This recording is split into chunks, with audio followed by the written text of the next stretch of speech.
चलो, I will write a random topic, that is how to calculate time.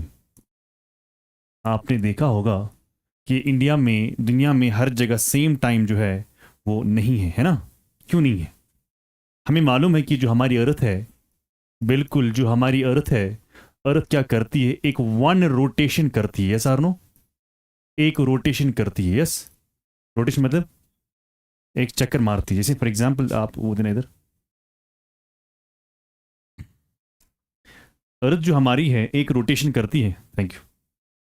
एक rotation करती है। For example if I say this is the starting point, इसको क्या क्या करता है, क्या लगता है इसको यहाँ पर वापस आने में, वहाँ पर यहाँ पर आप आने में इसको 24 आवर्स लगते हैं। इसका मतलब क्या हुआ कि एक चक्कर करने में अर्थ को कितना टाइम लगता है? 24 आवर्स। तो मुझे ये बताए, पहले मुझे ये बताए कि अगर ये हमारी अर्थ है, अगर ये हमारी अर्थ है, तो आप मुझे ये बताएं कि एक जो सर्कल होता है या सर्कमफ्रेंस होता है या स्फीयर जो होता है, उसके पास कितने डिग्रीज होते हैं? जरा बताएं। If this centre, how many degrees? शाबाश। How many degrees will be in a circle और ए स्फीयर? हाँ, 360 डिग्रीज। यस, पढ़ा है ना बचपन में? तो अगर अर्थ हमारी रोटेट करती है, इसका मतलब ये है कि 360 डिग्रीज को एक चक्कर करना पड़ता है। यस, मगर इस 360 डिग्री को कितना टाइम लगता है चक्कर करने में? एक चक्कर करने में 24 आवर्स। सो मतलब ये निकला 300, मतलब ये निकला 300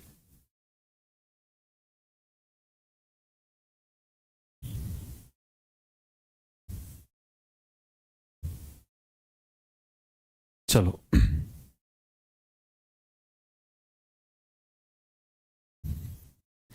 यहां देखिए, 360 डिग्री को कितना टाइम लगता है?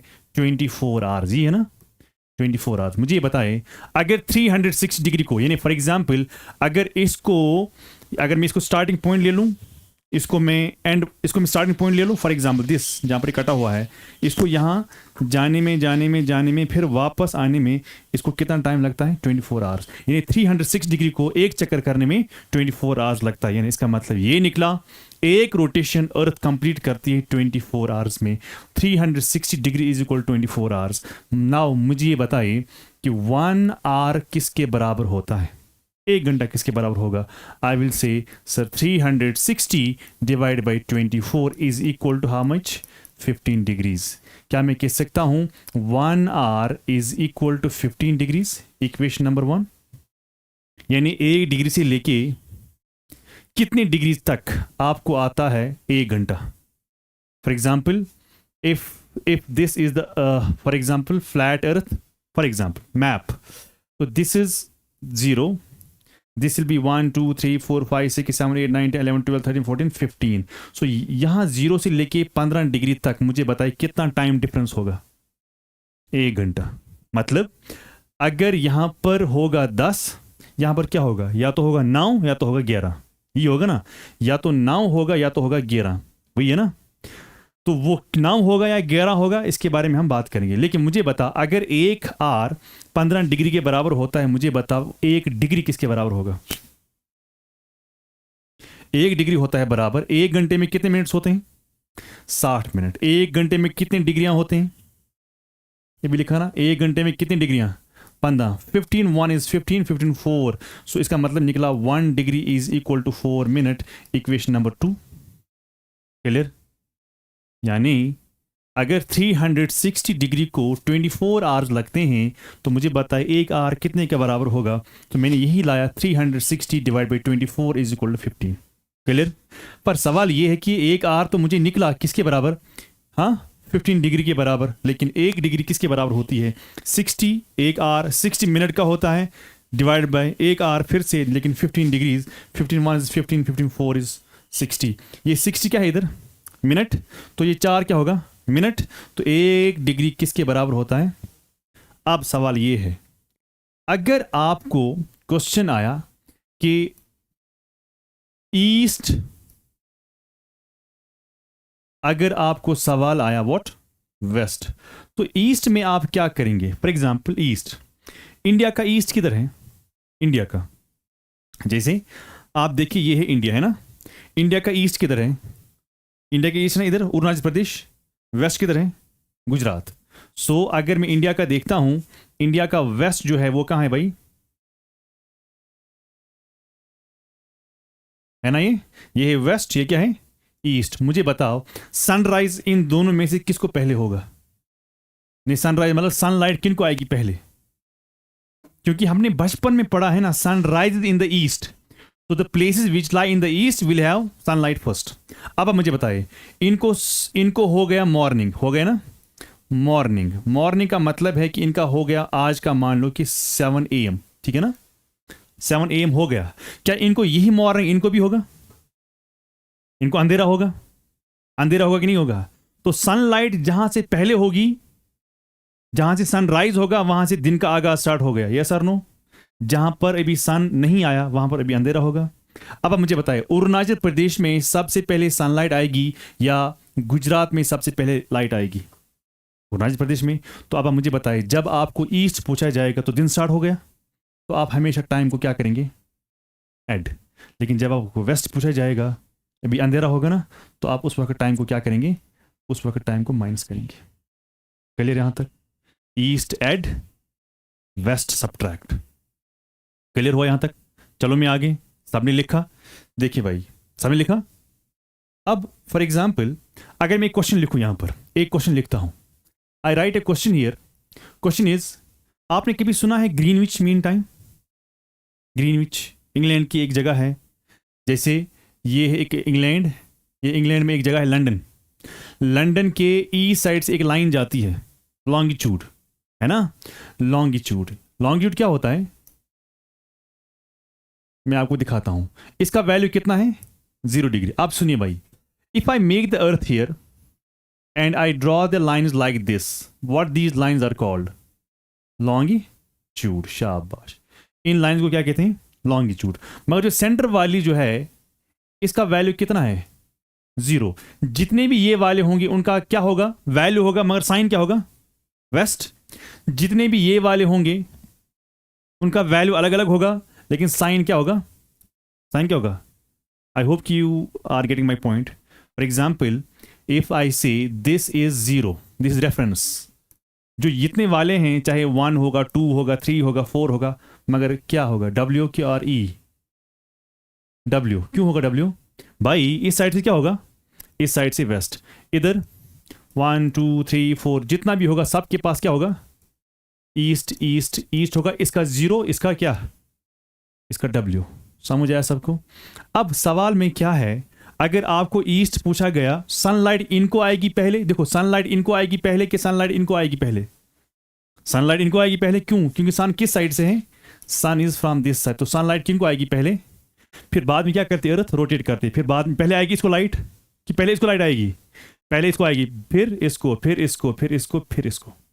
समझ आया सबको?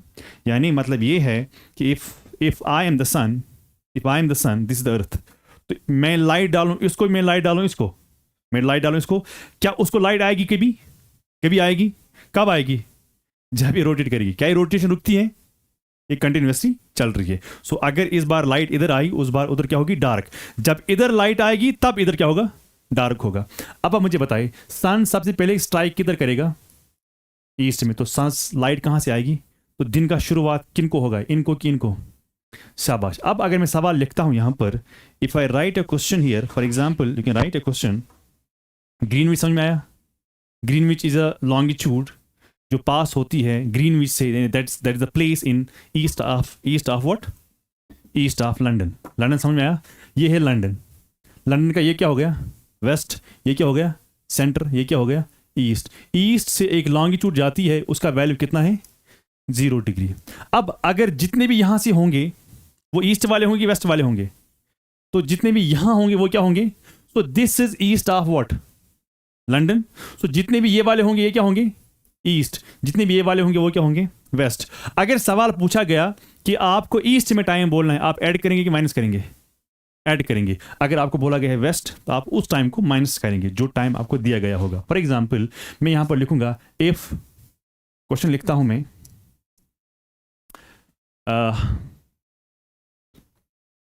if it is 10 a.m. at GMT, what would be the time at 30 degree हम पहले ईस्ट ही करेंगे। चलो अब आप ऐड करेंगे कि माइनस करेंगे, जरा बताएं मुझे। ऐड करेंगे। पहले मैं सवाल करता हूं, बाद में दूसरा सवाल देता हूं, वो आप करें, ठीक है ना। मैं क्या करूंगा, मुझे क्या दिया गया है, 10 AM, मुझे 10 AM और PM AM, मगर किधर GMT का वैल्यू कितना है 0। अब मैं क्या करूंगा, मैं 0 डालूंगा इधर। ये क्या है 0 डिग्री। क्या टाइम दिया गया है 10 AM, तो मैं यहां पर लिखूंगा वही 10 AM। आप ऐसे ही करना 10 AM। अब मुझे क्या बोल रहा है, कहां जाना है मुझे, ईस्ट और वेस्ट। ईस्ट इधर है कि ईस्ट उधर है, ईस्ट इधर है। कितना जाना है मुझे 30 डिग्री। मुझे कहां जाना है ईस्ट। मुझे बोलना है कि यहां पर क्या टाइम आया, यही सवाल है ना। मुझे दिया गया है 0 डिग्री, उस पर दिया गया है टाइम। फिर मुझे बोला जाता है कि आप जाइए 30 डिग्री ईस्ट, फिर आप बताइए टाइम क्या आया। तो क्या करेंगे, जो दिया गया है उसी को निकालो। 30 दिया गया है, बोलो 1 आर कितने डिग्री के बराबर होता है 15। तो मैं उसको, जब हम बचपन में पढ़ते थे ना मैथ्स डिवाइड, तो मैं उसी 15 को यहां पर लिखूं। 15 कहां से लाया मैंने, हाँ 1 आर इज इक्वल 15 डिग्रीज। तो 15 इंटू 2 कितना हो गया 30। वहां पर क्या निकला 0। जो यहां पर ऊपर निकलता है ना इट्स व्हाट। सो आपने डिग्री को कन्वर्ट किया इंटू आवर्स बाय व्हाट 15। सो 2 बज गए हैं। आप ऐड करेंगे माइनस करेंगे, ऐड क्यों करेंगे, हाँ क्योंकि क्या पूछा गया है ईस्ट। सो 10 बजे इधर है, यहां पर क्या होगा फिर 12 क्या AM और PM 12 PM 12 PM is the answer. समझ आया कितना इजी है। मैं और एक सवाल दे दूं, आप सवाल कीजिए। आप लिखिए इधर 45 डिग्री ईस्ट। आपको पेन एंड पेज इस्तेमाल करना है ही नहीं है। अगर आप इसको ऐसे, अगर समझ में आया आप कीजिए इस्तेमाल, बाद में आप कैलकुलेशन करो। हाँ 45 डिग्री ईस्ट, नहीं 3 तो आंसर नहीं होगा ना, 3 निकलेगा घंटा। जैसे 45 दिया गया है ना मुझे, I have been given what 45, शाबाश, I have been given 45 degree. So I write here 45 divide by 15 into 3 कितना हो गया 45, वहां पर निकला 0। सो 3 क्या बन गया आवर्स। तो करो इसको ऐड, शाबाश, करो इसको ऐड। 10 बजने को 3 घंटे ऐड करो, 10 11 12 1 क्या 1 PM। This is the answer. यहां तक क्लियर हुआ सबको। इसको और एक तरीका है, but this the easiest way and the approximate way यही है, 100% करेक्ट आंसर निकलता है। चलो मैं आप थोड़ा सा क्वेश्चन को चेंज करता हूं। मैं यहां पर लिखूंगा I will write here 50 degree east. अब आप कीजिए भाई 50 डिग्री ईस्ट। आपको समझ में आया पक्का 50 डिग्री ईस्ट। कल थे 50 डिग्री ईस्ट।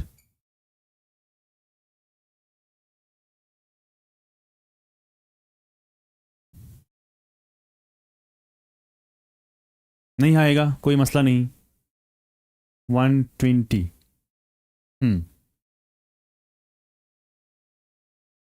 देखो क्या करना है। मैं यहां पर लिखता हूं 50 है ना, 50 को मैं कन्वर्ट करूं कैसे 15 इंटू वॉट 3। वहां पर कितना रहा 5। क्या 5 को डिवाइड करूंगा मैं बाय 15 से। आप कहेंगे हाँ सर पॉइंट यहां से 0, that is a complex method, हम उतना नहीं जाएंगे। आपने इक्वेशन नंबर 1 यूज किया ना, इधर जो भी 15 से कम होगा ना उसको इक्वेशन नंबर 2 यूज करो। What was second equation number 1 degree is equal to 4। लेकिन जो इक्वेशन नंबर 2 होगा ना, यहां पर आपने इक्वेशन नंबर 1 डिवाइड में किया, इक्वेशन नंबर 2 को मल्टीपल करो। 4 कहां से लाया 1 degree is equal to 4। So 4 20 are 20 what minutes, 3 is what 3 is hours. तो क्या क्या बच गए 1:20 क्या PM, दिस इज आंसर। समझ आया? क्लियर? मैं एक क्वेश्चन देता हूं, आप इसको करिए, लिखो। If it is 5 AM at GMT, if it is 5 AM, if it is 5 AM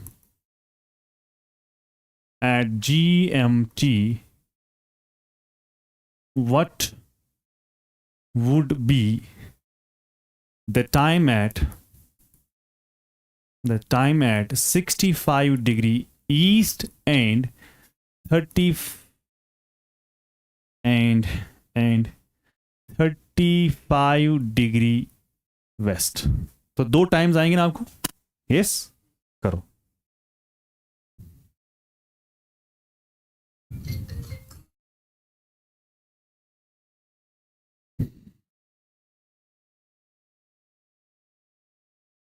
easy है? नो? चलो let me show you. This is 0 degree GMT, है ना? So I have been given the time what? 5 AM। शाबाश, this is 5 AM। अब मुझे कहाँ जाना है? मुझे 65 डिग्री कहाँ जाना है? कहाँ जाना है? ईस्ट। और मुझे कितना जाना है? वेस्ट।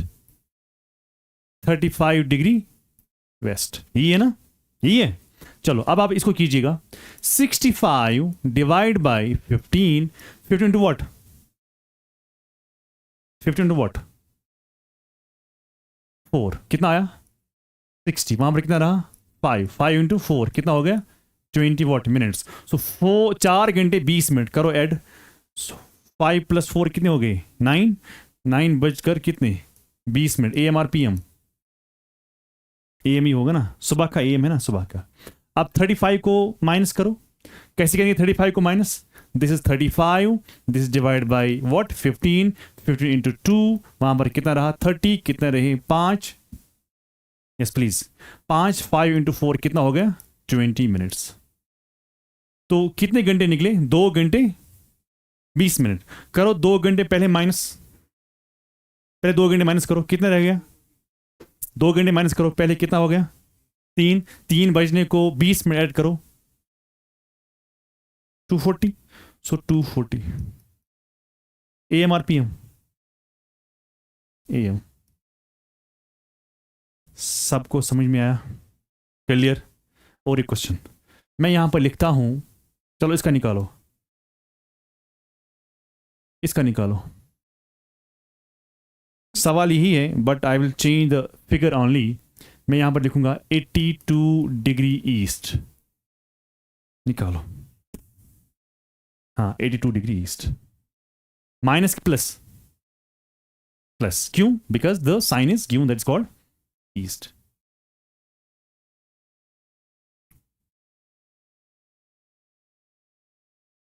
नहीं आता है तो मुझे बोलना।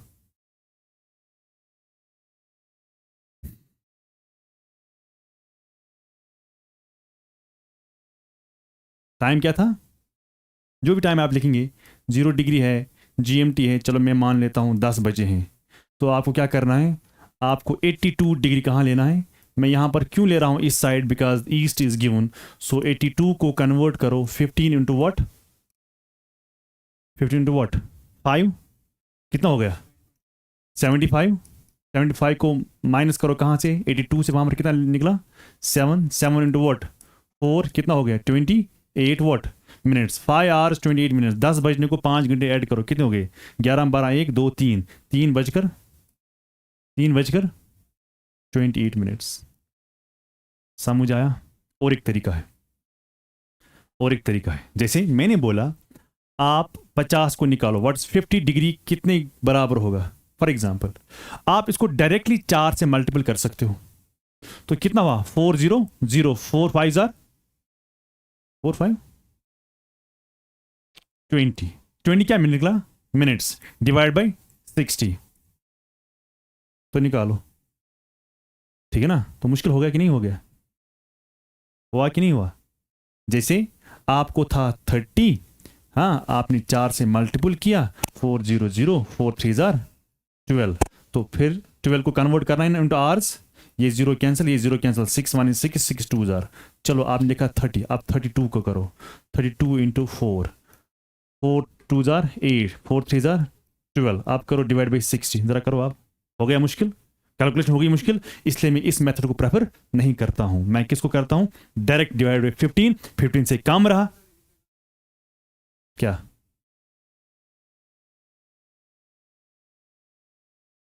मैंने कहा ना कि कैलकुलेशन हो गई ना, होगी ना मुश्किल, मुश्किल होगी, मैं नहीं कहता इसे नहीं निकलेगा, इसलिए मैं ये प्रेफर नहीं कर रहा हूं, मुश्किल होगी कैलकुलेशन। जैसे मैंने लिया यहां पर एग्जांपल 30, 30 को आपने 4 से मल्टीपल किया, 4 0 4 3 जार 12 डिवाइड बाई 60, ये जीरो कैंसिल, 6 0 6, ये कैंसिल, ये कैंसिल, 6 1 6, 6 2 जार, तो 2 आर तो निकला ना, चलो निकालो 32 को, अब हो गया मुश्किल, 32 इंटू 4 कितना होगा 8 120 डिवाइड बाई 60, आप कैसे करेंगे कैंसिल, तो गोया इसका मतलब ये निकला जिसका मैथ्स बहुत ज़्यादा होगा वो निकाल सकता है, जिसको मैथ्स नहीं होगा वो क्या करेंगे, इसलिए मैं इसको प्रेफर नहीं करता हूँ, मैं हमेशा करता हूँ चाहे आप चाहे आप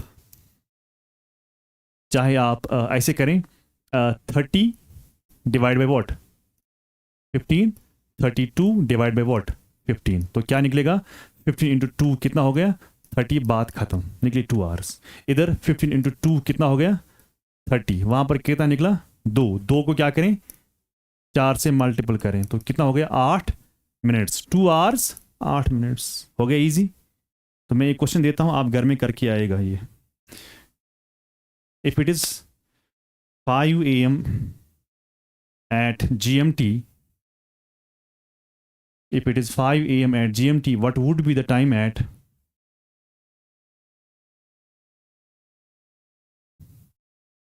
if it is 5 AM at GMT, what would be the time at 82 degrees 30 minutes east, देखो यहाँ देखो, यहाँ देखो, ये है 82 डिग्रीज, फिर डॉट डाला, फिर 30, फिर खड़ी लाइन डाली ना, इसको हम पढ़ते हैं मिनट, मगर प्लीज मेक श्योर कि ये मिनट घड़ी का मिनट नहीं है, ये घड़ी का मिनट नहीं है।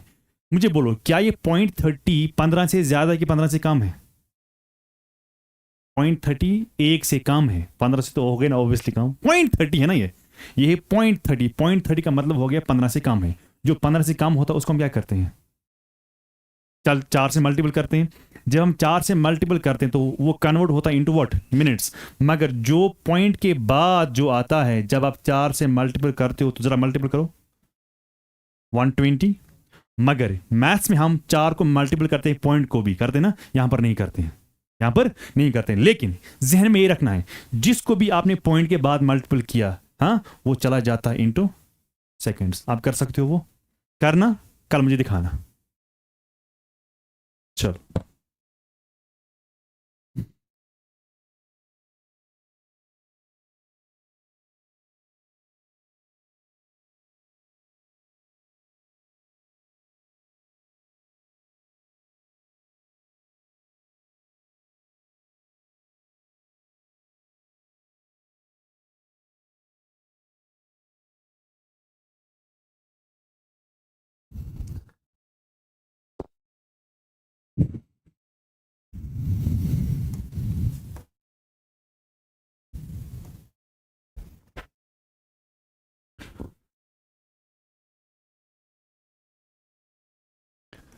Okay, so I will be taking up your history part.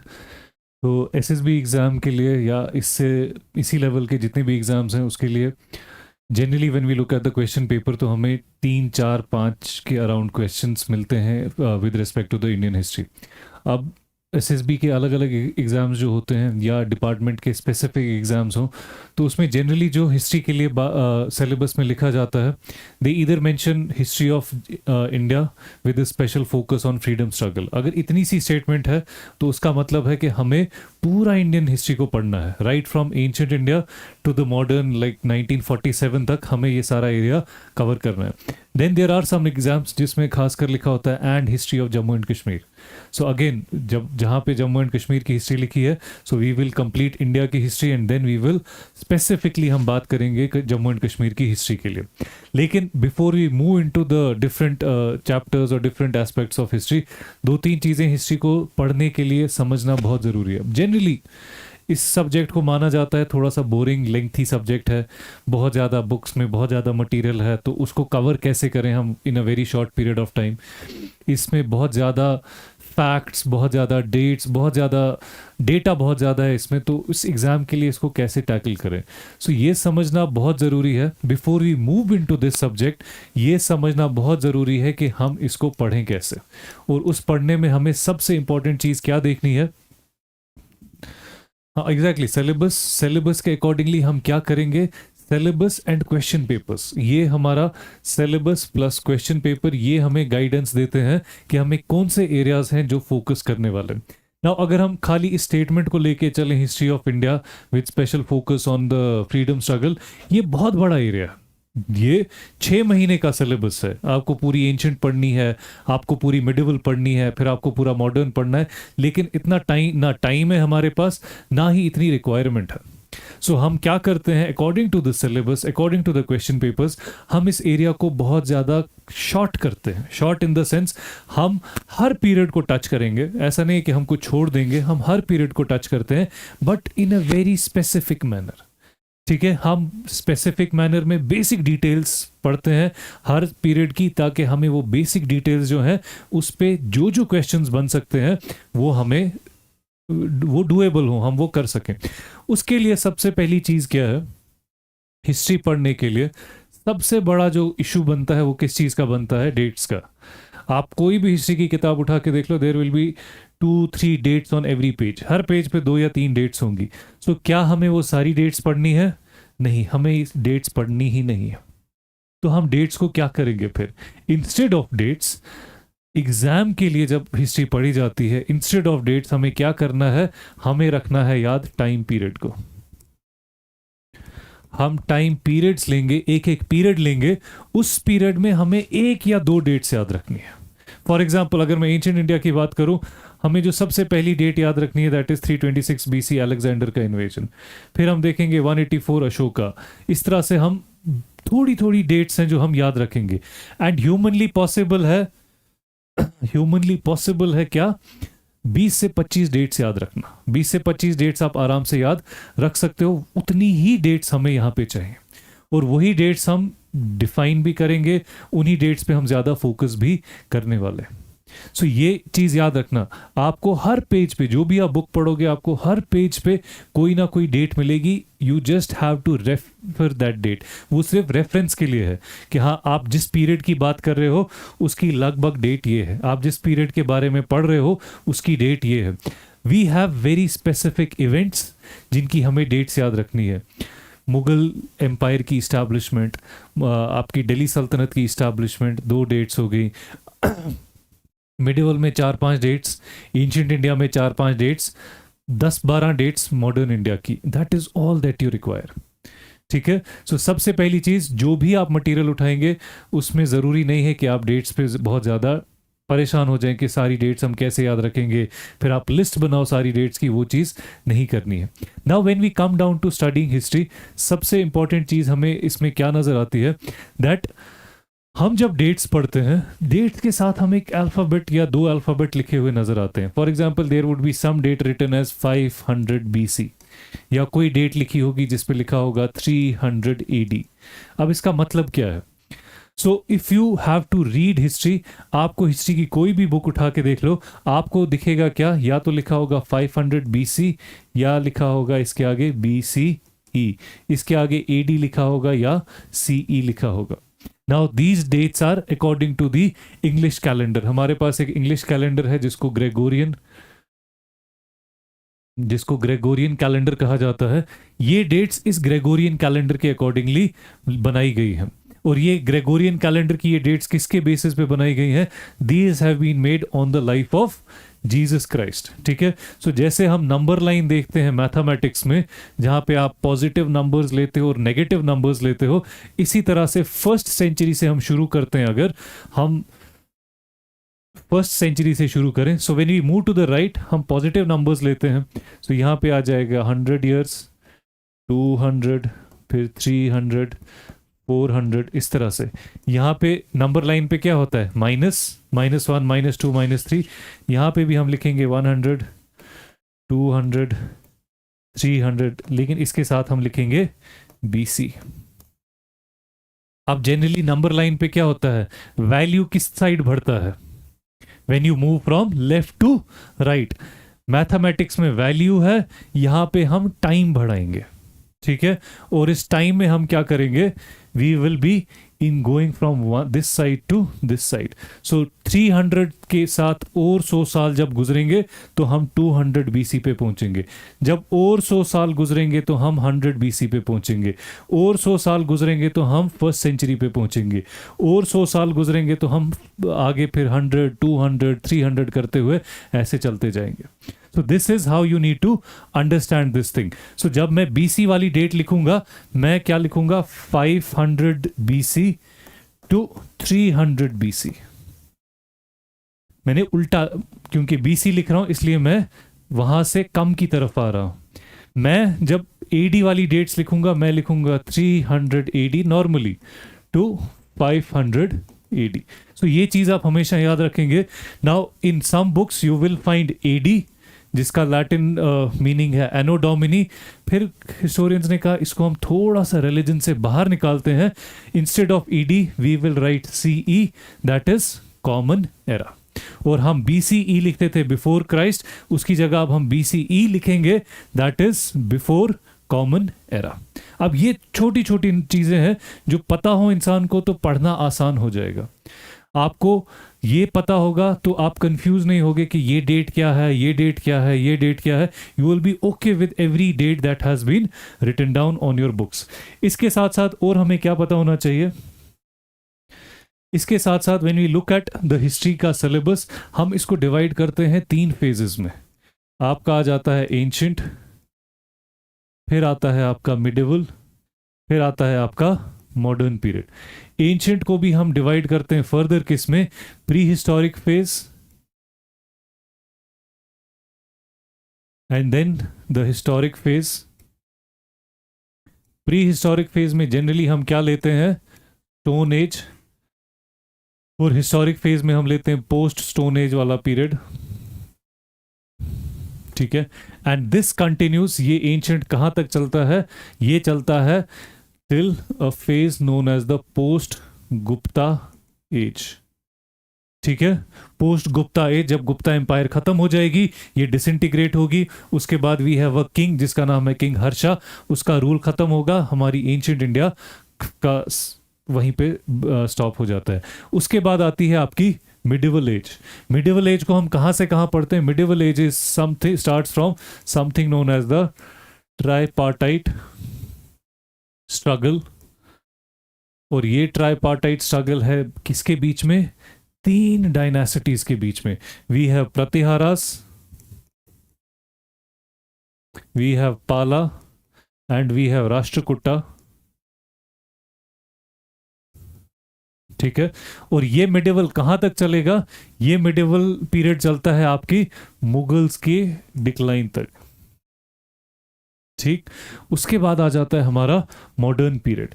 Modern period को भी हम 2 हिस्सों में डिवाइड करते हैं, और वो 2 हिस्से क्या हैं, कमिंग ऑफ द यूरोपियंस,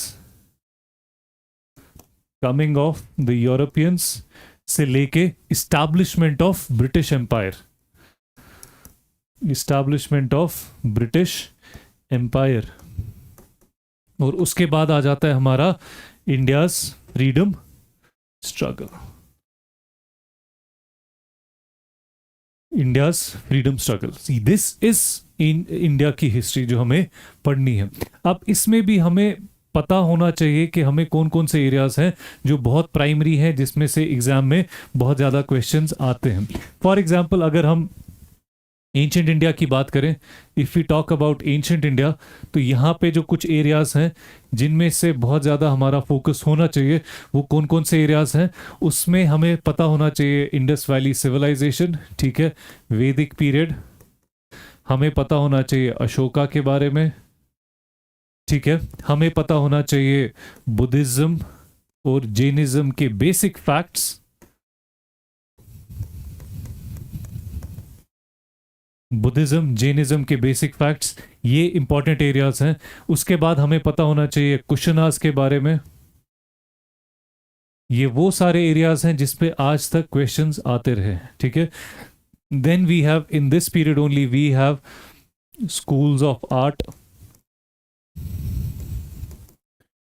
इसमें आता है आपका गंधारा, मथुरा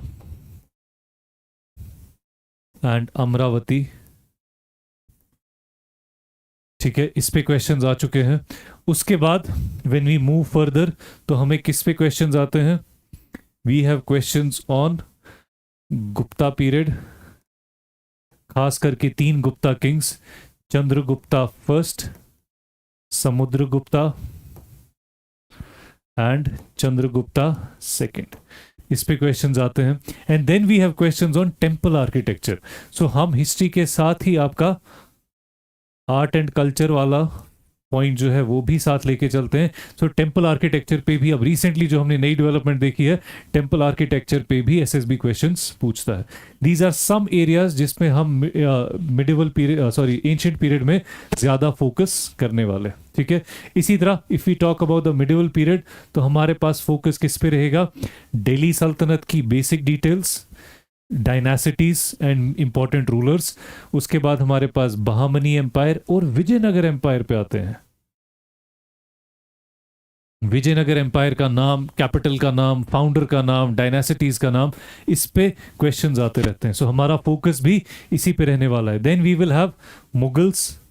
अगेन मुगल्स में जनरली जो क्वेश्चंस आते हैं वो किस पे आते हैं? आर्किटेक्चर यानी मॉन्यूमेंट्स पे, मॉन्यूमेंट्स पे क्वेश्चंस आते हैं। और किस पे क्वेश्चंस आते हैं? क्रोनोलॉजी पे भी क्वेश्चंस आ सकते हैं। Chronology over here also, chronology over here also, ठीक। And when we talk about modern period,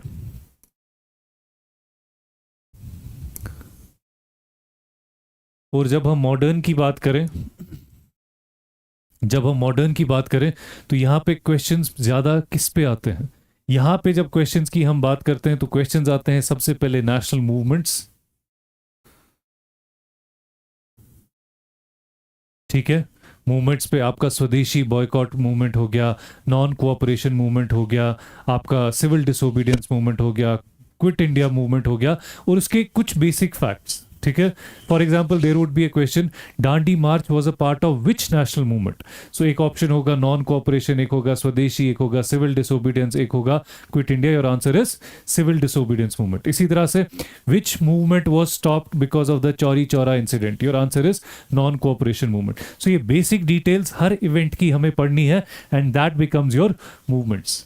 फिर दूसरा क्वेश्चन आता है पर्सनैलिटीज पे। पर्सनालिटीज में हमें कौन नजर आते हैं?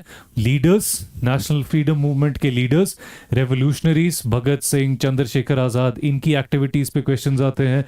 हमारे पास जो कांग्रेस के या कांग्रेस के बाहर जितने भी पॉलिटिकल लीडर्स इन्वॉल्व हैं इस मूवमेंट में, उन पे क्वेश्चंस आते हैं। एसोसिएशंस,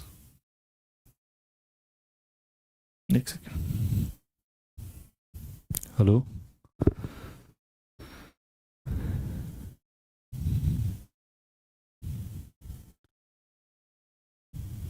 ठीक है।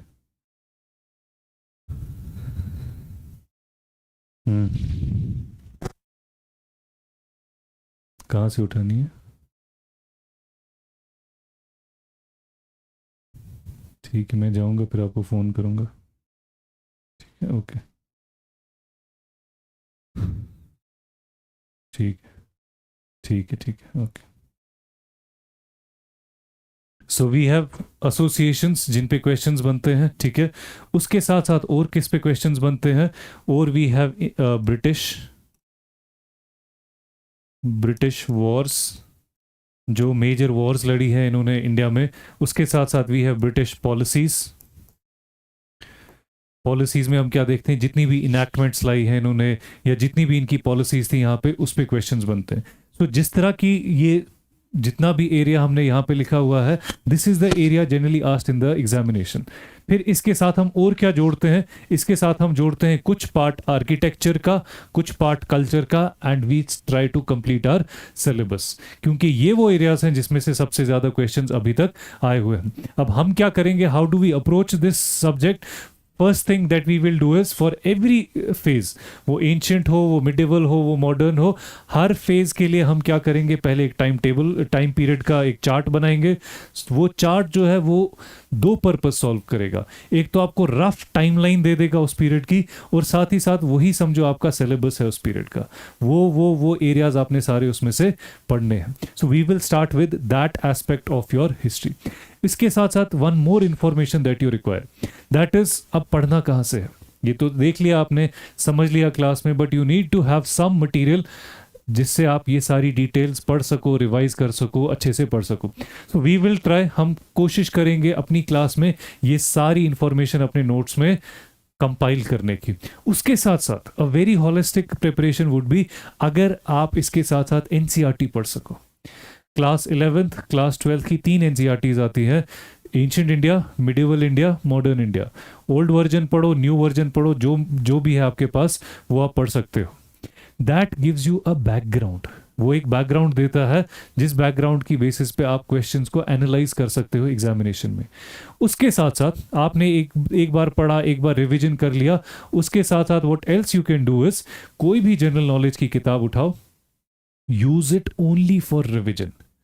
क्योंकि अगर आप उससे पढ़ने की कोशिश करोगे तो भूल जाएगा, उसमें सिर्फ fact fact fact fact fact दिए होते हैं, वो भूल, एक दिन याद होगा, दूसरे दिन भूल जाएगा। You need to have good amount of material जो आपने कॉपीज पे लिखा होगा, कंपाइल किया होगा, या आपने एनसीईआरटी में से या पढ़ा होगा, रिवाइज किया होगा। Use general knowledge books only for revision. और ये आप हॉलिस्टिकली अगर करो, आई कैन गारंटी यू जितना मटेरियल हम अपनी क्लास में लिखने वाले हैं उसी से आपके क्वेश्चन सारे निकल के आ जाएंगे।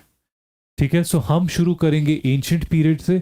We will go to the pre historic phase, जहाँ पे हमें स्टोन एज पीरियड नजर आता है, जहाँ पे यू हैव अर्ली मैन, वो इंसान जो पत्ते बांधता है, जो नेचुरल केव्स में रहता है, वहाँ से उसकी डेवलपमेंट हम देखेंगे, from that period to how he establishes empires and kingdoms, और फिर उन एम्पायर्स और उन किंगडम्स के फीचर्स। ठीक है, सो याद रखना, we have dates only for major events, not all dates to be remembered.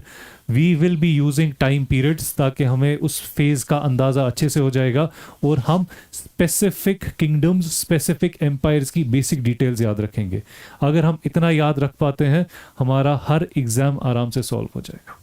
ठीक है, so this is how we are going to do. बहुत अच्छी बात होगी अगर आप लोग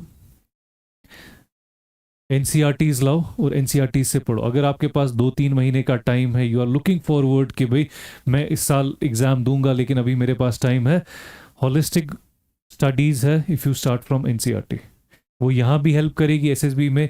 कल को हो सकता है पढ़ते पढ़ते आपका थोड़ा सा आइडिया बन जाए that I can even prepare for JKPSC exam, so उसमें भी वही मटेरियल लगेगा। सो एक स्टेपिंग स्टोन आपके लिए ऑलरेडी वो क्रिएट कर देगा, and you should do it.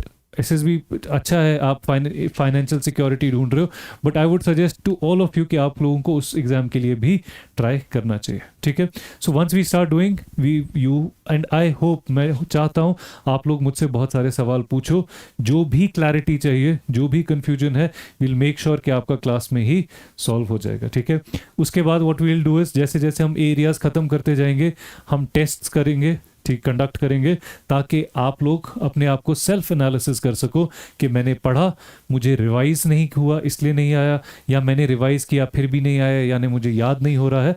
आप सेल्फ एनालिसिस करेंगे कि मेरा क्वेश्चन गलत क्यों हो रहा है, क्या मैंने पढ़ा ही नहीं था, पढ़ा था लेकिन याद नहीं था, पढ़ा था याद भी किया था भूल गया। तो उस हिसाब से आपको फिर वापस अपनी बुक्स पे, वापस अपने मटेरियल पे जाना होगा। ठीक है, so that is all, just an introduction about this subject. Next class में, see you in the next class, and then we'll start from the ancient India. ठीक है।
लोग में से कितनों ने SSB एग्जाम दिया है पहले, इससे पहले, यहाँ से आने से पहले? कोई भी एग्जाम, सुपरवाइजर का हो, कांस्टेबल का हो, कोई एग्जाम दिया है?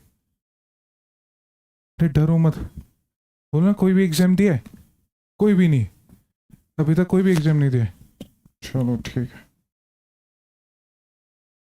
तो I will be taking EVS classes, ठीक है? I complete EVS classes in around 35 to 40 hours, ठीक है?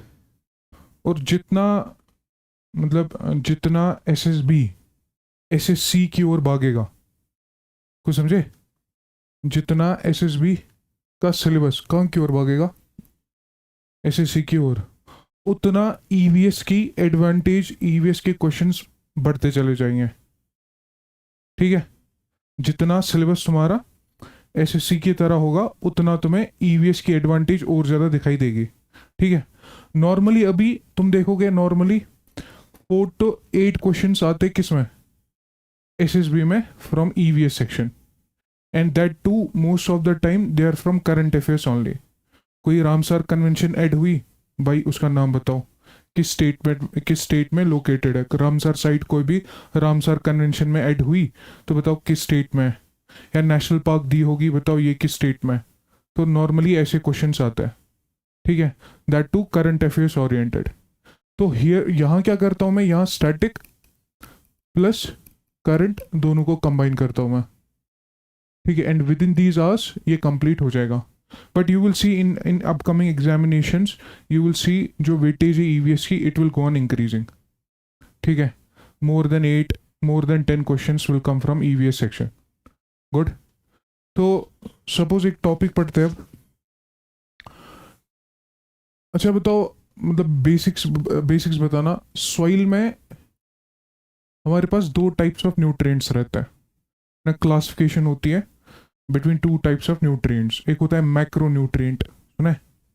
पोस्टवेंजो सुना है? एक होता है मैक्रो न्यूट्रिएंट, एक होता है माइक्रो न्यूट्रिएंट।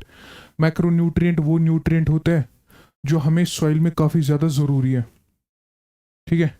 माइक्रो न्यूट्रिएंट वो न्यूट्रिएंट रहते हैं जिनकी उतनी हमारे पास क्या नहीं होती, ज़रूरत नहीं होती है। जैसे तुमने सुना होगा मैक्रो न्यूट्रिएंट में से एक न्यूट्रिएंट NPK है, 3 है, या सुना है कभी? NPK, नाइट्रोजन, फॉस्फोरस, पोटेशियम, ये न्यूट्रिएंट सॉइल में जाने ही जाने चाहिए ना। इनका एक रेशियो रहता है, 4:3:1, ठीक है? 4 bag of nitrogen, 3 bag of phosphorus and 1 bag of potassium, ये आइडियल रेशियो है, ठीक है ना? सपोज ये डल लेक है, ठीक है? ये डल लेक, तुम देखते हो कि जो डल लेक के आउटस्कर्ट्स में यू विल सी काफ़ी ज़्यादा क्या रहता है, एग्रीकल्चर रहता है, ठीक है?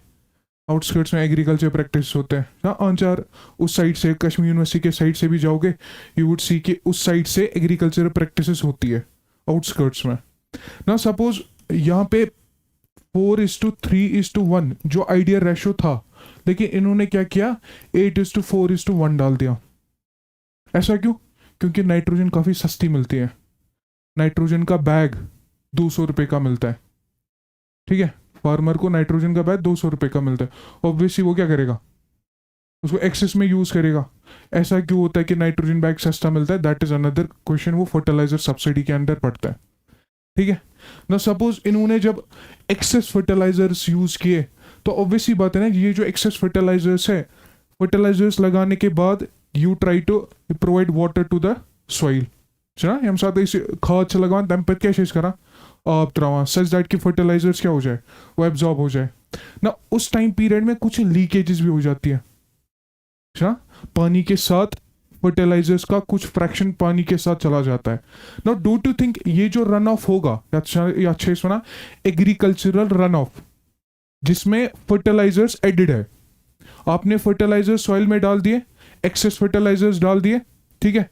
आपने उसके बाद वाटर डाल दिया, वाटर के लीक होने के बाद उससे क्या गए, उससे फर्टिलाइजर्स भी चले गए, and they penetrate which lake, Dal lake ना। डल लेक में होगा क्या, इसको तो बूस्ट मिल गया, मिलो ना फर्टिलाइजर्स का बूस्ट। फर्टिलाइजर्स का बूस्ट जब इसको मिल जाता है, यू वुड सी यहाँ पे एल्गी की ग्रोथ क्या होगी अब, उसी को कहते हैं एल्गल ब्लूम।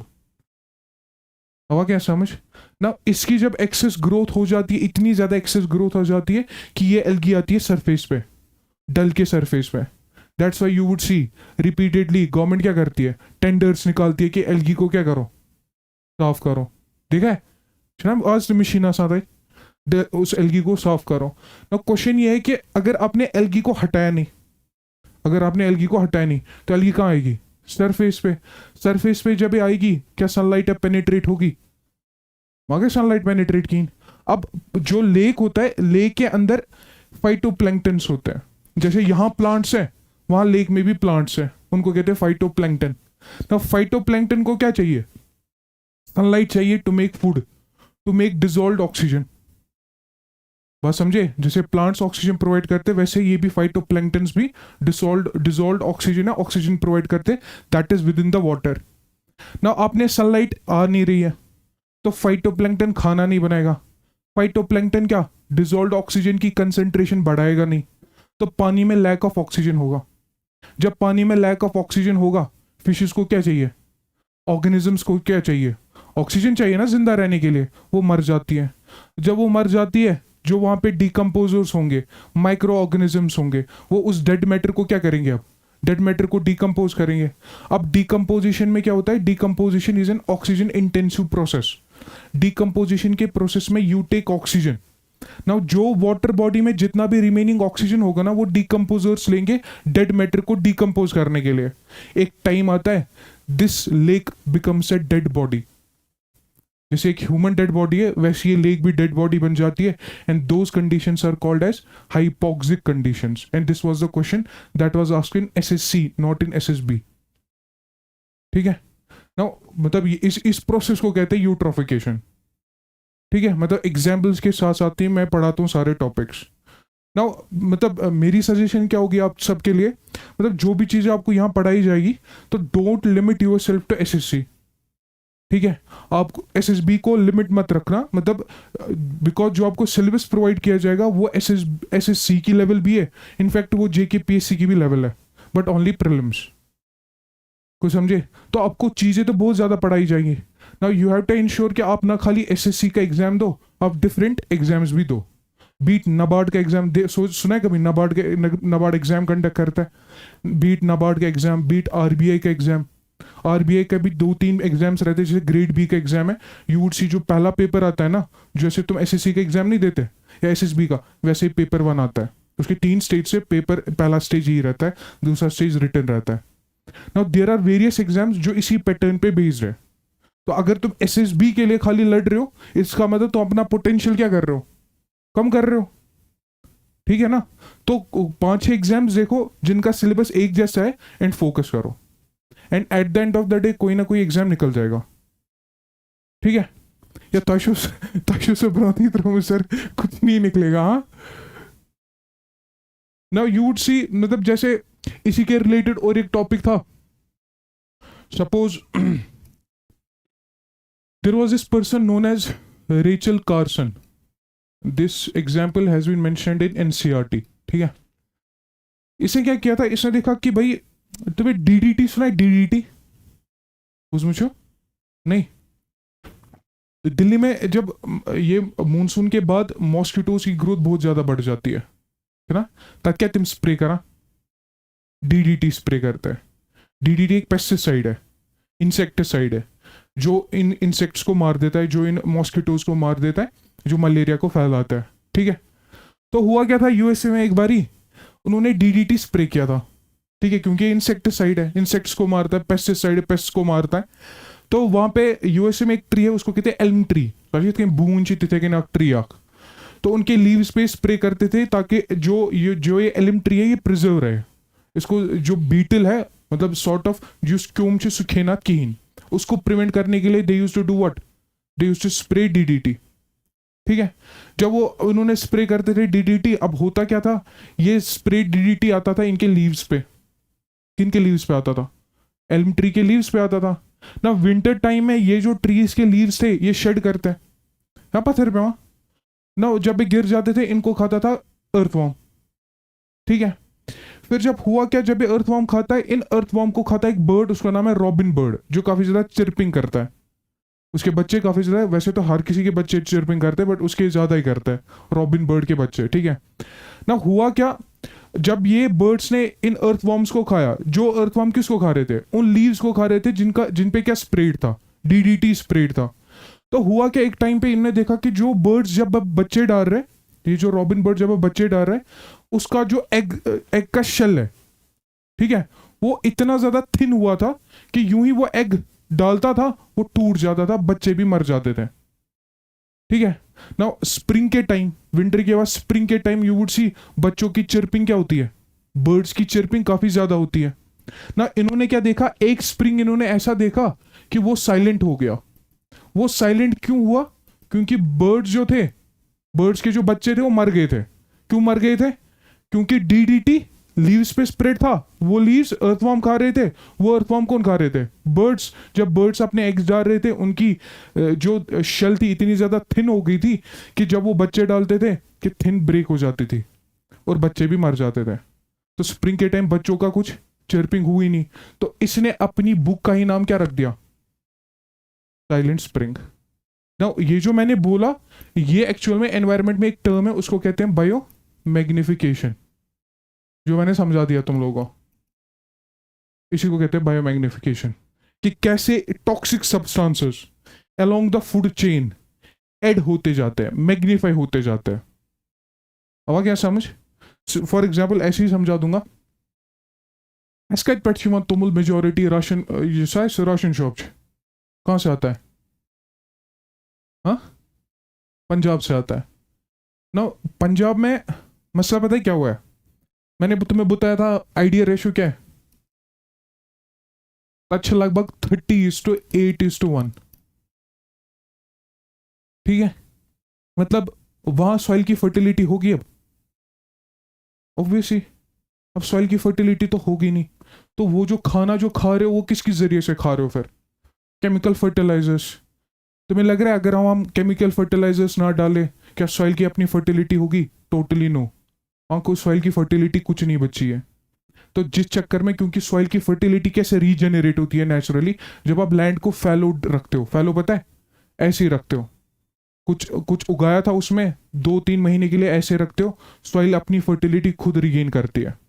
बट यहाँ पे उतना टाइम नहीं रहता, ठीक है। तो स्टबल बर्निंग दिल्ली में इस दूषे के साथ जमा, वो भी इसी के साथ लिंक्ड है, वो मैं समझा दूंगा जब क्लास में आओगे, ठीक है ना। होता क्या था, जब इन्होंने इतना ज्यादा यूज किया केमिकल फर्टिलाइजर्स ना, क्या मैं कह सकता हूँ जो तुम चावल खा रहे हो, ठीक है, वो इसके जरिए से खा रहे हो, हाँ सीधी सी बात है। अब don't you think it will get मतलब एडेड इनटू द बॉडी, कुछ समझे ना। सिमिलरली वहां ग्राउंड वाटर को इतना ज्यादा एक्सट्रैक्ट किया गया, कहाँ पे, पंजाब में, कि अब ग्राउंड वाटर के साथ वहां पे टॉक्सिक सब्सटेंसेस भी निकलते हैं, और वो टॉक्सिक सब्सटेंसेस अब उनके पानी में चले गए, वो पानी पी गए, बॉडी में भी ऐड हुए। अब नाउ पंजाब में largest number of cancer cases मिलते हैं। Now this problem is also the same problem जो हमने रेचल कार्सन ने लिखी थी साइलेंट स्प्रिंग, कि कैसे toxic substances as we go up along the food chain कैसे वो ऐड होते रहते ना। फिर वो एक टाइम पे एक प्रॉब्लम आ जाती है, you would see number of non communicable disease, समझे।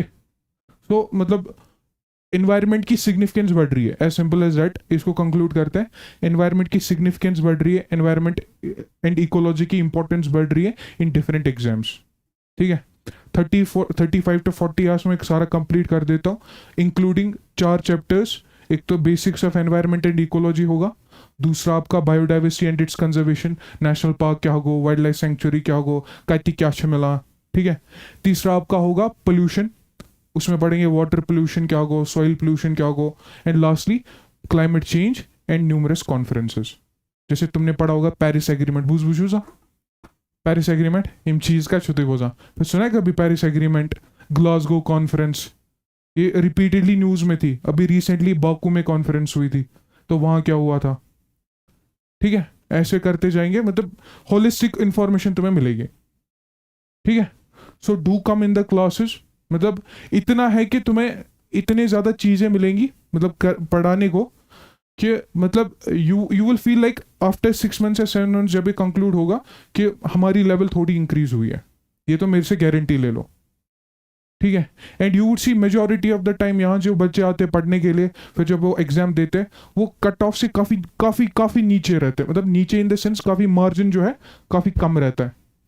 इसका मतलब तुम्हारे साइड से अगर थोड़ी अब मेहनत होगी ना, 1 साल में, ज़्यादा नहीं कह रहा मैं, 1 साल में मेहनत करो, यहाँ आओ, फिर खुद से पढ़ो, you will be able to go through, ठीक है। मेरे से गारंटी ले लो, क्योंकि यहाँ से जो बच्चे निकले हैं, किसी का ये निकला था, कांस्टेबल के भी 2-3 बच्चे निकले हैं, तो उनका जो गिवन मतलब उनका जो स्ट्रैटेजी थी वो यही थी कि उन्होंने जो यहाँ पढ़ा घर में जाके रिवाइज किया, जो बुक्स टीचर्स ने आपको बोली वो पढ़ी, समझ रहे हो, करंट यहाँ पढ़ाया वो पढ़ा, and they went to the exam.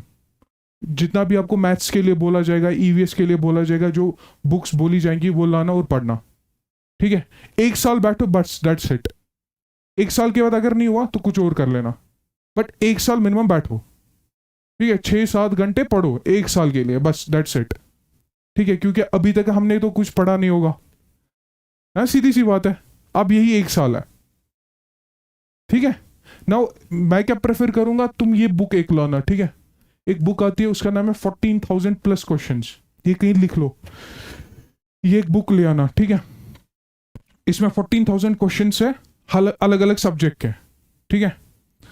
ये याद रखना, ये लाना, जो ही कोई भी सब्जेक्ट पढ़ोगे फिर उसके क्वेश्चंस करना। इन्होंने डिफरेंट एग्जाम्स के क्वेश्चंस को कंबाइन किया है।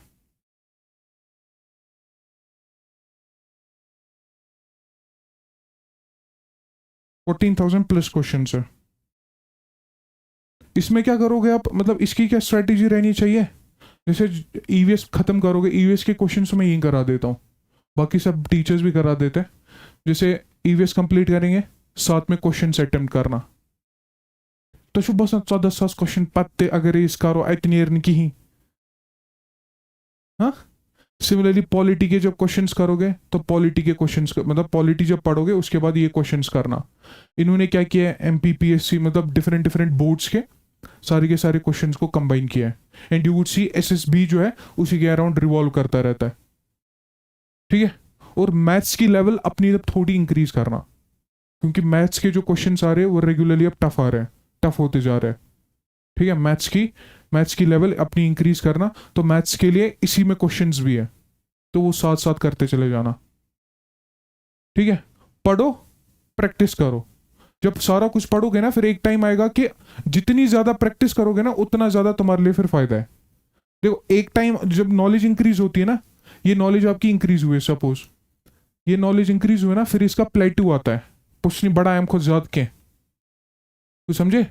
फिर तुम्हें यहां तक एफर्ट लगाना है, यहां तक पहुंचने के लिए, यहां तक तो तुम्हारी नॉलेज ऐड हुई, यहां से यहां तक जंप मारने के लिए यू हैव व्हाट, प्रैक्टिस। बस जितने ज्यादा एमसीक्यू की प्रैक्टिस उतनी ज्यादा तुम्हारी एडवांटेज, क्योंकि तुम देखोगे फिर जब क्वेश्चन मतलब करने बैठोगे ना, आंसर्स करने बैठोगे, यू वुड सी के मेजॉरिटी ऑफ द टाइम मतलब 100 में से 50-55 क्वेश्चन तुम्हारे अपने नॉलेज से निकलेंगे, बाकी जो 20 क्वेश्चन होते हैं ना जो तुम्हें कट ऑफ के पार ले जाएंगे वो तुम्हारी प्रैक्टिस से निकलते हैं। फिर इवन तो तुम्हें उस सब्जेक्ट के बारे में, उस क्वेश्चन के बारे में कुछ पता भी नहीं होगा, बट स्टिल ऑप्शंस देख के you will be able to ensure कि तुम सही टिक मार के हो, बट वो प्रैक्टिस से होगा। कुछ समझे, जितना ज्यादा फिर प्रैक्टिस करोगे उतना ज्यादा तुम्हारे लिए एडवांटेजेस है।